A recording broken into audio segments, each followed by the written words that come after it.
Hello everyone, welcome to my YouTube channel and good morning. यहाँ भएको चारवटा खसी चाहिँ मेरो मम्मीको छोराछोरी हुन्। उनीहरूको माया मेरो मम्मीलाई हाम्रो भन्दा धेरै लाग्छ।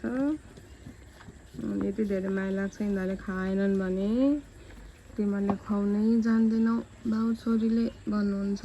तर मैले खुवाउँदा पनि मजाले खाइरहेको छन् बुझ। खसीको माया धेरै लागेर मेरो मम्मीले झुल पनि लगाइदिनु भएको छ गाईहरू खसीलाई। यु क्यान सी नेट पनि छ। अनि यो रातै चाहिँ एकदम राम्रो चिल्लो भएको छ। अरू चाहिँ ठिकै छन्। हामी चाहिँ खसीलाई यसरी भुस खुवाउँछौँ। यो चाहिँ दालको भुस हो अनि तोरीको गट्टे यसलाई मिक्स गरेर धान र मकै पिसाएर खुवाउने गरेको छ।